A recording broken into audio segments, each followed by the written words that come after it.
Et je laisse tout de suite la parole à Eric Ellers concernant la délibération d'Essol 2, donc nouvelle direction de la ville, direction des solidarités. Et cette délibération concerne des subventions à des associations au bénéfice des seniors. Merci Monsieur le maire, mes chers collègues. Nous sommes donc appelés à nous prononcer sur le financement d'actions visant à faciliter l'accès à l'information et aux droits des seniors parisiens. Parmi les trois associations proposées, nous trouvons l'ATMF, Association des travailleurs maghrébins de France. Or, si cette association apporte une aide juridique et administrative dont nous ne disposons pas d'éléments pour en contester le bien-fondé, elle développe en revanche une action revendicative nettement moins consensuelle. Elle milite ainsi pour une régularisation massive et inconditionnelle des personnes immigrées sans papier, en tant que signataire, en juin de l'année dernière, d'une tribune intitulée « Gilets noirs cherchent Premier ministre ».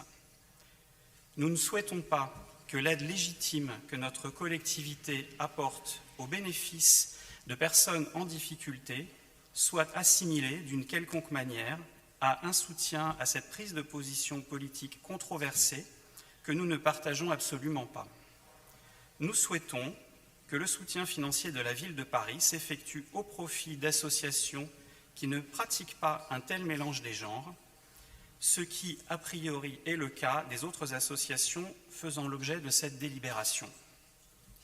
Or, comme nous l'avons dit, comme vous l'avez rappelé, Monsieur le maire, le vote du conseil d'arrondissement étant global sur l'ensemble de la délibération, nous sommes donc amenés à voter contre, sachant toutefois que les élus de notre groupe demanderont un vote dissocié en Conseil de Paris, avec une position favorable pour le soutien à l'action des associations CATRED et ADIPR. Je vous remercie. Merci. Ariel Lelouch. Oui, merci Monsieur le maire. Chers collègues, cher Monsieur Heller, donc visiblement vous êtes d'accord avec les deux associations. On avait donc trois associations. Ce qui vous pose problème, c'est donc l'association, donc en fait c'est pas une seule association, on est bien d'accord. Il y a dans les associations des travailleurs maghrébins, c'est une association laïque. Je me permets de vous lire quand même la fiche technique. Donc c'est une association laïque, démocratique et indépendante, qui fédère 20 associations autonomes et régionales. Elle mène des actions de promotion de la citoyenneté, de l'égalité des droits et de lutte contre les discriminations. À partir de ce moment-là, elle œuvre pour l'accès aux droits grâce à une permanence juridique et sociale ouverte à la Goutte d'Or. Moi, je suis à la fois, donc, comme vous le savez, adjoint aux seniors et en même temps référent du quartier du Conseil de la Goutte d'Or. Et c'est vrai que cette association permet à des travailleurs maghrébins qui sont devant l'appareil juridique pour tout un tas de démarches administratives telles que la recherche pour l'APL, pour l'APA et d'autres associations.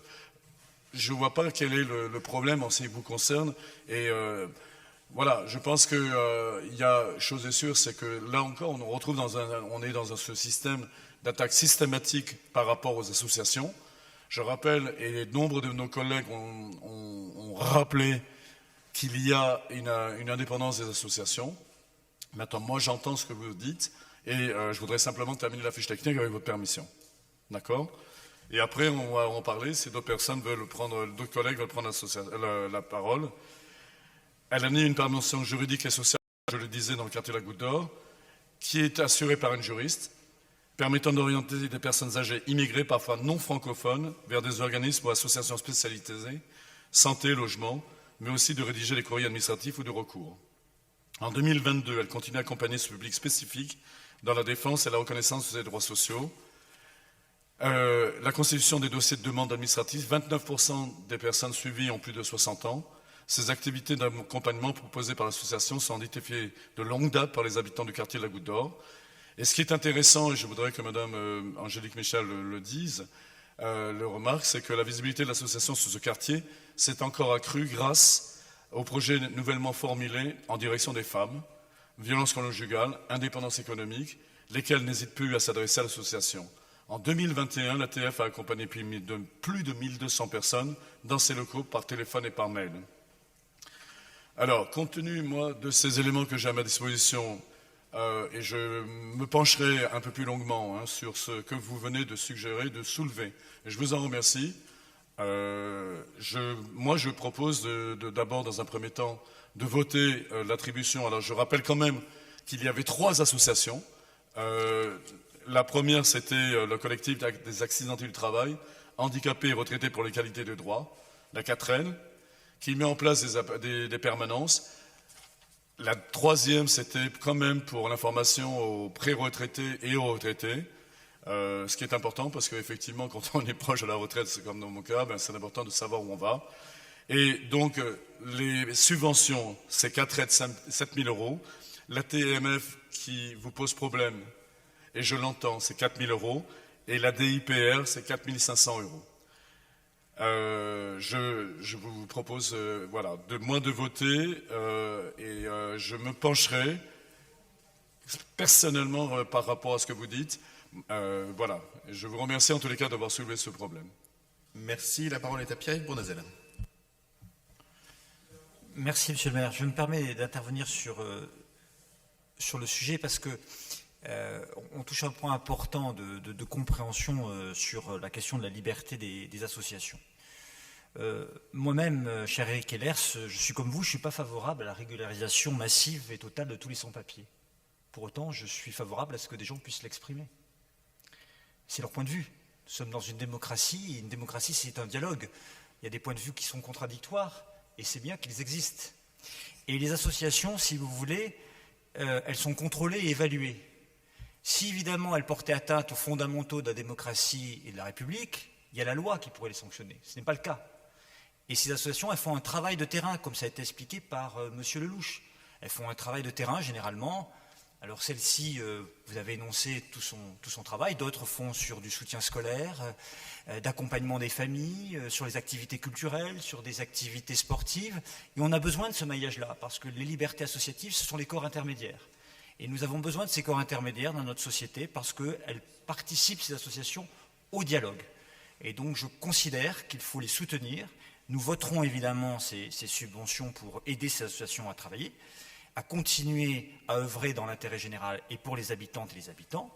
Et après, évidemment, les associations, elles ont des visions de la société qui sont différentes les unes des autres. Et c'est ce qui fait justement la vivacité et la force d'une démocratie.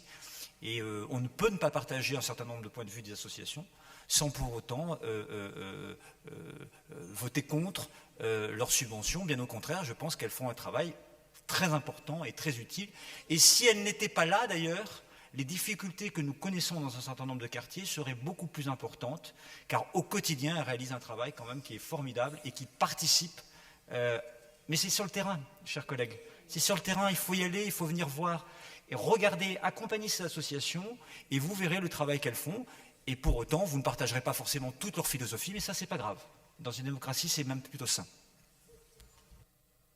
Merci. Gérald Briand. La chasse à la TMF, là, c'est trop gros parce que franchement, M. Bournazel a raison, mais allez voir une permanence de la TMF. Franchement, allez voir. Ça va vous faire drôle, quoi. Et tenir ce genre de discours. Je vous signale que la subvention de 4 000 €, c'est pas pour la campagne de régularisation des sans-papiers. C'est pas fait pour ça. C'est fait pour aider des gens qui sont en difficulté, qui ont besoin d'aide, et souvent ce sont aujourd'hui, notamment, c'est pas les travailleurs sociaux, la TMF, c'est l'association qui fait en sorte de pouvoir être un petit filet de sécurité pour des gens qui sont en difficulté, pour pouvoir les repêcher, pour pouvoir des fois reconstituer un parcours de retraite, etc. C'est vraiment du travail qui est très très intéressant, et c'est de la dentelle. Et cette espèce de procès d'intention que vous faites, qui est un procès d'intention politicard, bon, voilà. Vous pensez exister comme ça? Moi, je vous le dis en plus, ça va peut-être rassurer votre électorat dans les hauts quartiers, mais je peux vous dire qu'à la Goutte d'Or, tenir ce genre de discours, c'est complètement délirant. C'est complètement délirant. Parce que les gens, eux, ils savent le travail que font les gens qui sont des bénévoles, et qui font sur le terrain aujourd'hui, quoi. Ils savent ce qu'ils font. Donc je peux vous dire que Moi, j'assiste depuis le début de ce conseil d'arrondissement à une espèce de tir au pigeon. Voilà, un tir au pigeon, voilà, d'associations. D'ailleurs, entre parenthèses, c'est un peu toujours le même genre d'association quand même, parce que bon, vous êtes un peu focus sur un certain type d'association. Je trouve ça particulièrement détestable. Et en plus, c'est d'une ignorance crasse. Parce que allez voir le travail qui est fait sur le terrain. Vraiment, allez-y. Ouvrez les yeux. Voilà.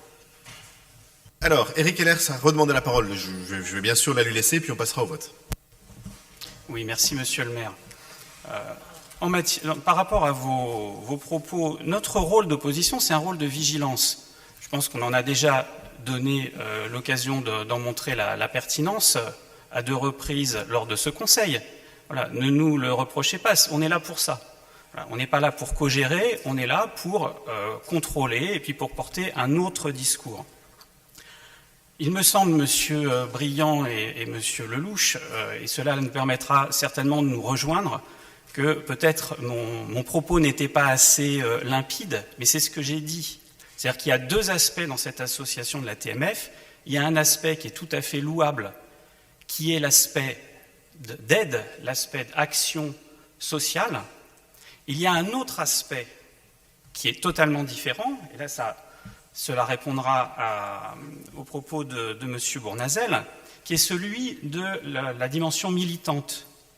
Nous, ce que nous contestons, et c'est pour ça que nous votons contre, c'est le mélange des deux, c'est l'association des deux, qui fait que le militantisme peut se prévaloir d'un soutien, même si nous sommes d'accord, ce n'est pas la même chose. Et la ville, évidemment, ne finance pas l'aspect militant, mais après, comment faire la part des choses ?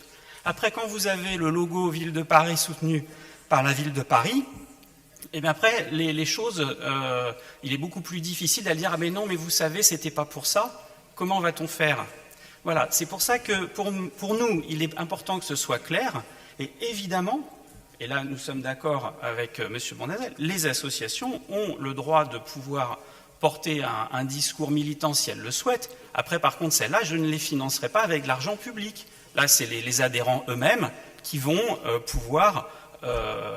qui n'auront pas besoin d'argent pour pouvoir porter un discours. Et évidemment, nous sommes attachés à cette liberté qui est établie par la loi 1901 et qui fait suite à de nombreux combats.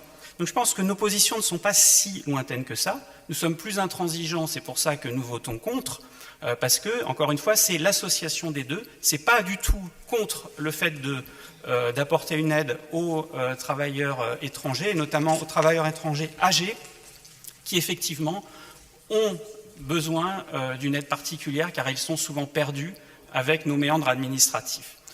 J'espère avoir clarifié ce point-là et fait dégonfler une polémique qui n'a pas lieu d'être. Merci beaucoup. Je pense que les choses sont très claires. Je ne sais pas si ça permet de faire ou pas dégonfler des polémiques. La réalité d'abord, c'est que si nous faisions ce que vous suggérez, nous ne financerions pas les activités d'accès au droit pour les travailleurs migrants, en l'occurrence de Barbès et de la Goutte d'Or. Donc le résultat de ce que vous prenez est exactement l'inverse de ce que vous dites. Premier élément. Et d'ailleurs, je crois qu'il est très important que nous prenions aussi en compte de temps en temps un tout petit peu la réalité, notamment la réalité du territoire et des besoins. Je rappelle par ailleurs, sans vouloir faire gonfler ou dégonfler des polémiques, que s'agissant des travailleurs migrants, on était bien content de les trouver. Et il n'est pas complètement absurde qu'on puisse aussi les aider à toucher les retraites auxquelles ils ont le droit. Et effectivement, je constate, conseil après conseil, ici un peu, au Conseil de Paris beaucoup, le choix du soupçon permanent, et je pense que c'est extrêmement désagréable pour nous, c'est pas grave, dangereux pour la démocratie, ça l'est un peu plus, et les amalgames en permanence sur tous les sujets qui ont trait à une partie de la population du pays et du 18e. Ça me pose un problème. Heureusement que la majorité, notamment parisienne, ne partage pas vos positions, sinon nos habitants seraient en grande difficulté. Et puis alors, je ne partage pas cette passion des conservateurs, pas qu'en France, hein, mais en l'occurrence en France, pour la cancel culture, qui a considéré que toute parole qui n'a pas votre tampon n'aurait pas le droit de s'exprimer. Et moi, je trouve que cette importation en France de... Oui, pas vraiment, puisque vous jugez... Si, rassurez-vous, de ce point de vue-là, tout va bien. Et je constate d'ailleurs que c'est toujours une parole que vous souhaitez, dont vous souhaitez réduire l'expression. Des paroles polémiques, il y en a des tonnes de partout. Vous me parlez systématiquement toujours de la même. Je vous le dis, je trouve ça dangereux pour la cohésion républicaine et je préfère le dire maintenant avant que nous n'ayons plus de difficultés. Mais je constate que cette délibération, et je m'en réjouis, sera adoptée puisque je vais la mettre aux voix. Qui est pour? Qui est contre? Qui s'abstient? Elle est heureusement pour les travailleurs migrants adoptée. Les délibérations des sols 9 et 10 n'ont pas fait d'objet d'inscription, elles sont adoptées.